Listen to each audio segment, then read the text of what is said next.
Hello everyone, welcome to my channel software testing world by RS. Friends, आज के video में हम जानेंगे इंक्रीमेंटल मॉडल के बारे में कि इंक्रीमेंटल मॉडल क्या है, उसके एडवांटेज क्या हैं और उसके डिसएडवांटेज क्या हैं। सो ईच एंड एवरीथिंग हम जानेंगे इस वीडियो में इंक्रीमेंटल मॉडल के बारे में। तो अगर अभी तक आपने हमारा चैनल सब्सक्राइब नहीं किया है तो सब्सक्राइब कर लीजिए कि जब भी हमारा नेक्स्ट वीडियो आए तो आपको नोटिफिकेशन मिल जाए। तो अब हम चलते हैं, जानते हैं कि इंक्रीमेंटल मॉडल क्या है। So incremental model is a process. Incremental model क्या है? एक प्रोसेस है सॉफ्टवेयर डेवलपमेंट का। मीन्स सॉफ्टवेयर डेवलपमेंट करने का एक प्रोसेस है इंक्रीमेंटल मॉडल, जिसको कि हम software development life cycle model भी कहते हैं। Where requirements divided into multiple stand alone modules, जिसमें क्या किया जाता है कि जितने भी रिक्वायरमेंट्स होती हैं उनको डिवाइड कर दिया जाता है मॉड्यूल्स में। क्यों? क्योंकि इंक्रीमेंटल मॉडल का यूज किया जाता है बड़े प्रोजेक्ट में, छोटे प्रोजेक्ट में इंक्रीमेंटल मॉडल का यूज नहीं किया जाता है। तो बड़े प्रोजेक्ट होंगे तो उनकी रिक्वायरमेंट ज्यादा होगी, तो एक बार में सॉफ्टवेयर को या प्रोडक्ट को डिलीवर करना पॉसिबल नहीं होगा, प्रॉपर सॉफ्टवेयर बनकर रेडी नहीं हो पाएगा।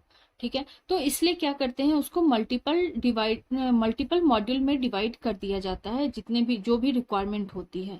ठीक है, तो अब हम चलते हैं एक डायग्राम के थ्रू, जानते हैं कि इंक्रीमेंटल मॉडल क्या है और उसके कौन कौन से फेजेस हैं और वो कैसे वर्क करता है। तो ये है इंक्रीमेंटल मॉडल का डायग्राम। ठीक है, तो जानते हैं कि इंक्रीमेंटल मॉडल वर्क कैसे करता है। इसमें आपने देखा होगा, ये जो आपको पिक्चर दिख रहा है, इसमें क्या दिख रहा है कि एक सेम चीज, प्रोसेस सेम है, ठीक है, बट अलग अलग डिवाइड किए हुए हैं। तो सेम सेम इसमें है। पहले रिक्वायरमेंट को गैदर कर दिया जाता है और उसके बाद उसको एनालाइज किया जाता है कि जो हमें सॉफ्टवेयर बनाना है, जो प्रोडक्ट बनाना है, उसमें रिक्वायरमेंट, हमारे पास जो रिक्वायरमेंट है वो सारी चीजें हमारे पास है कि नहीं, हम सॉफ्टवेयर को सही तरीके से प्रॉपर बनाकर कस्टमर को डिलीवर कर सकते हैं या नहीं। ठीक है, तो ये हो गया first phase, requirement gathering and analysis. जब सब कुछ एनालाइज कर दिया जाता है, एसआरएस डॉक्यूमेंट रेडी कर ली जाती है, उसके बाद से डेवलपमेंट स्टार्ट होता है। तो उसमें क्या किया जाता है कि जो भी रिक्वायरमेंट होती है उसको मॉड्यूल में डिवाइड कर दिया जाता है। ठीक है, कि पहले फर्स्ट मॉड्यूल में क्या होता है कि जो सबसे ज्यादा इंपॉर्टेंट हो, जैसे कोई भी सॉफ्टवेयर बनाना है उसमें सबसे ज्यादा जो इंपॉर्टेंट है, जो पहले कस्टमर को डिलीवर करना है, ठीक है, तो उसको लिया जाता है। जैसे कि इसमें कह सकते हैं बिल्ड 1, इसको हम बिल्ड 2, बिल्ड 3 ऐसे करके, जैसे कि फर्स्ट बिल्ड में जो हमारा फर्स्ट वर्जन, इसको बिल्ड को आप वर्जन भी कर सकते हैं कि जैसे फर्स्ट वर्जन, जैसे अपने मोबाइल में आप देखते होंगे कि हमेशा अपडेट्स आते रहते हैं। तो वो क्या आते रहते हैं कि मतलब कि जैसे कि फर्स्ट डिलीवर हो गया, ठीक है, मार्केट में आ गया, जो यूजर हैं यूज कर रहे हैं, देन कुछ टाइम के बाद उसके अपडेट्स आते हैं, मीन्स दूसरा बिल्ड बनकर रेडी हो चुका है, मार्केट में आ चुका है। ठीक है, अब उसके लिए अपडेट आते हैं हमारे पास कि आप उसको अपडेट करो, आपको कुछ नया फीचर मिलेगा उसमें। ठीक है, तो वही चीजें हैं जो फर्स्ट बिल्ड में क्या होता है कि जो भी रिक्वायरमेंट होती है उसकी डिजाइन होती है। ठीक है, डिजाइन के बाद उसकी कोडिंग की जाती है। ठीक है, कोडिंग हो जाती है, यूनिट टेस्टिंग हो जाती है, देन उसके बाद टेस्टिंग टीम को भेजा जाता है बिल्ड। टेस्टिंग टीम क्या करती है, उसको टेस्ट करती है, डिफरेंट टेस्टिंग होती है। ठीक है, अगर टेस्टिंग टीम उसमें कोई बग रेज करता है, उसको कोई बग फाइंड करता है, तो फिर वो क्या करता है, वो डेवलपमेंट टीम को भेजता है। ठीक है, तो डेवलपमेंट टीम फिर से उसको फिक्स करती है, फिर से वो टेस्टिंग टीम को भेजती है। टेस्टिंग टीम क्या करता है, फिर से उसको रीटेस्ट करता है कि जो हमने बग भेजा था, जो हमने डेवलपमेंट टीम को बग दिया था कि हाँ ये बग आया है, ये प्रॉब्लम आ रही है, ये एरर आ रहा है, वो प्रॉपर फिक्स हुआ है कि नहीं, तो उसके लिए क्या करती है, रीटेस्ट करती है, फिर से टेस्ट करती है। उसके बाद जब टेस्टिंग डन हो जाती है, देन उसको डिप्लॉय किया जाता है। ठीक है, देन उसके बाद जो मेंटेनेंस का प्रोसेस होता है, मेंटेनेंस फेज आता है। ये जब ये बिल्ड, फर्स्ट बिल्ड बनकर रेडी हो गया, वो कस्टमर को डिलीवर कर देते हैं। ठीक है, अब क्या होता है, अब सब जो टीम होती है अब क्या करती है, दूसरे बिल्ड के लिए रेडी होती है। ठीक है। अब दूसरे बिल्ड के लिए वो रिक्वायरमेंट लेती है, उसको एनालाइज करती है, ठीक है। उसके बाद फिर से उसकी डिजाइन की जाती है, फिर उसकी कोडिंग होती है, यूनिट टेस्टिंग, देन फिर से टेस्टिंग होती है, टेस्टिंग डन हो गए, अगर कोई बग आता है, बग उसको फिक्स करवाया जाता है डेवलपमेंट टीम को देकर, ठीक है। फिर से उसकी टेस्ट होती है कि वो जो बग रेज हुआ वो फिक्स हुआ या नहीं। उसके बाद वो फिर से डिप्लॉय कर दिया जाता है, कस्टमर को डिलीवर कर दिया जाता है। उसके बाद फिर फर्स्ट बिल्ड हो गया, सेकेंड बिल्ड हो गया, फिर थर्ड बिल्ड, ऐसे ही क्या होता है कि रिक्वायरमेंट को मॉड्यूल वाइज डिवाइड किया जाता है, देन उसको इम्प्लीमेंट किया जाता है। तो ये प्रोसेस जो इंक्रीमेंटल, आपने देखा इंक्रीमेंटल नाम से ही पता चला, इंक्रीमेंट होना मीन्स अपडेट होते रहना। पहला बिल्ड हो गया, मार्केट में चला गया, मीन्स कस्टमर को डिलीवर हो गया, फिर दूसरा बिल्ड बनकर रेडी हुआ, फिर कस्टमर को डिलीवर हुआ, फिर नेक्स्ट। तो ऐसे प्रोसेस चलता रहता है, ऐसे करके प्रोडक्ट बनकर रेडी होता है, और ये प्रोसेस चलता रहता है, अपडेट्स आते रहते हैं, ठीक है। तो ये है इंक्रीमेंटल मॉडल। अब हम कुछ पॉइंट्स जानते हैं इंक्रीमेंटल मॉडल के बारे में। In this model each module goes through the requirements, design, implementation and testing phase। मैंने आपको बताया था कि जो रिक्वायरमेंट होती है उसको मॉड्यूल में डिवाइड किया जाता है और बिल्ड बाइज कस्टमर को डिलीवर किया जाता है, जिसमें कि हर फेज में, हर बिल्ड में जो भी मॉड्यूल आते हैं, ठीक है, वो सब में क्या होता है, रिक्वायरमेंट्स फेज आती है, डिजाइन फेज आती है, इम्प्लीमेंटेशन फेज आती है। इम्प्लीमेंटेशन मीन्स इम्प्लीमेंट करना, कोडिंग करना, ठीक है। एंड टेस्टिंग फेज आती है, मीन्स जितनी जो भी बिल्ड बनेगा, ठीक है, उन सब में ये सारी फेजेस आती हैं।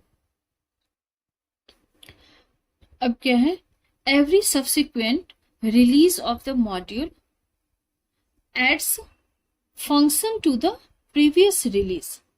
अब इसमें क्या होता है कि जैसे कि एक मॉड्यूल जो फर्स्ट बिल्ड गया उसमें, चलो ठीक है, एक मॉड्यूल रिलीज हो गया, ठीक है। अब जब दूसरा मॉड्यूल पे काम करना स्टार्ट करते हैं, दूसरा डिलीवर हो गया, और जब दूसरा बनना स्टार्ट होता है, ठीक है, दूसरे की डेवलपमेंट स्टार्ट होती है, जब टेस्टिंग होती है तो सिर्फ जो करेंट मॉड्यूल है उसकी टेस्टिंग नहीं होती, उसमें क्या होता है, जो प्रीवियस मॉड्यूल है, ठीक है, जो डिलीवर हो चुके हैं उसकी भी टेस्टिंग होती है, ठीक है।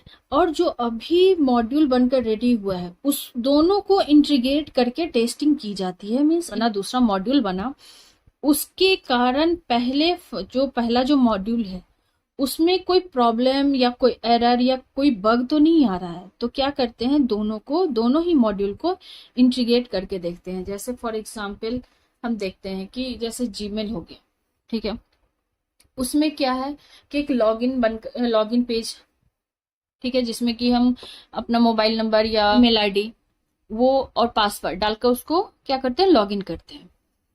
उसके बाद वो लॉगिन हो गया, जैसे उसमें बहुत सारे मॉड्यूल होते हैं, जैसे कंपोज हो गए, इनबॉक्स हो गए, सेंड बॉक्स हो गए, ड्राफ्ट हो गए, बन गए।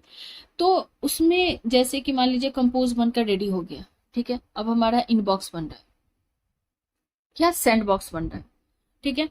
तो उसमें टेस्ट की जाती है कि जैसे अभी हमने सेंड बॉक्स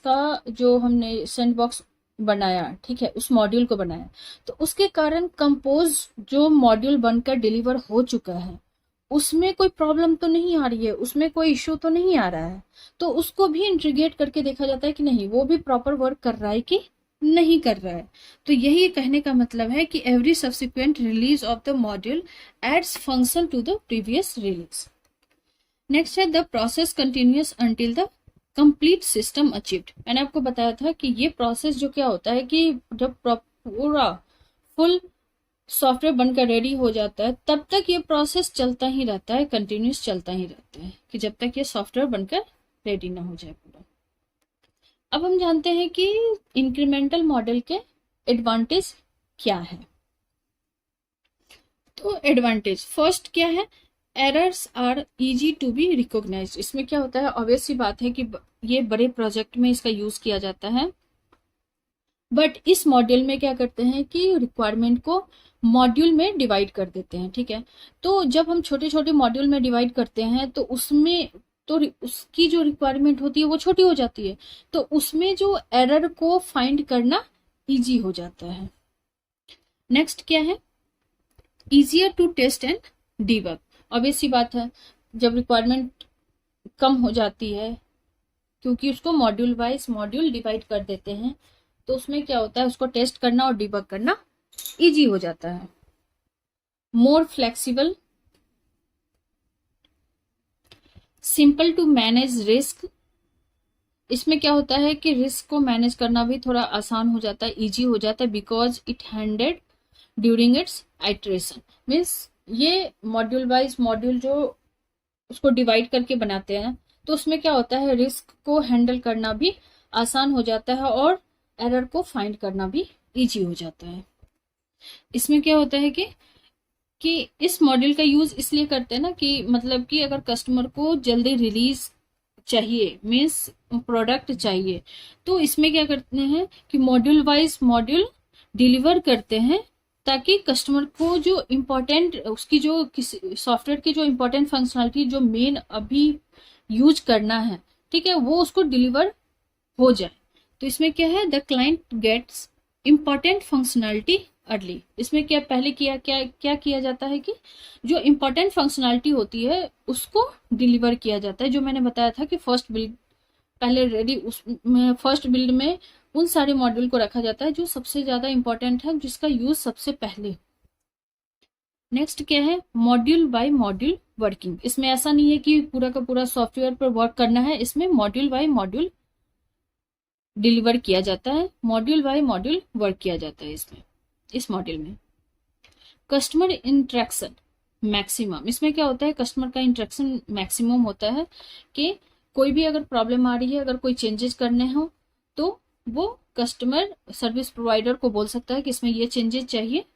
तो हमेशा इसमें क्या होता है कि कस्टमर का इंटरेक्शन होता है, जिससे कि जो सॉफ्टवेयर बनकर रेडी होता है वो प्रॉपर बनता है और उसकी जो रिक्वायरमेंट होती है उसके अकॉर्डिंग बनती है। इसका यूज किया जाता है लार्ज प्रोजेक्ट में, जो कि मैंने बताया था कि इंक्रीमेंटल मॉडल का यूज छोटे प्रोजेक्ट में नहीं किया जाता, इसको लार्ज प्रोजेक्ट में किया जाता है। अब हम जानते हैं कि इसके डिसएडवांटेज क्या है।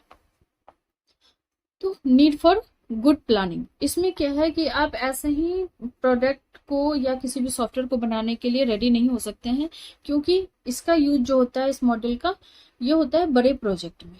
इसके लिए क्या होती है, प्लानिंग सही होनी चाहिए, उसकी नॉलेज सही होनी चाहिए, आपके पास टीम एक प्रॉपर और नॉलेज वाली टीम होनी चाहिए, कि जो प्रोडक्ट आप बनाने जा रहे हैं, आपके जो सोर्सेज हैं उनके पास वो नॉलेज होनी चाहिए कि कैसे बनाना है और इसको कैसे इम्प्लीमेंट करना है। और क्या है, total cost is high. Obvious सी बात है, बड़े प्रोजेक्ट में इसका यूज किया जाता है, और इसको ऐसे ही नहीं कि हाँ ठीक है बना के दे दिया फिर ये मेंटेनेंस चलती रहती है, ऐसा नहीं है। उसको प्रॉपर बना के दिया जाता है और उसको मॉड्यूल में बिल्ड में डिवाइड करके उसको डिलीवर किया जाता है। तो ऑब्वियस सी बात है, इसमें कॉस्ट हाई होती है। तो आज हमने जाना इंक्रीमेंटल मॉडल क्या है, उसके एडवांटेज क्या है, उसके डिसएडवांटेज क्या है। हमने इसके डायग्राम के थ्रू भी जाना कि कैसे वर्क करता है। तो आज आपको हमारी ये वीडियो कैसी लगी, हमें कमेंट बॉक्स में जरूर बताइए।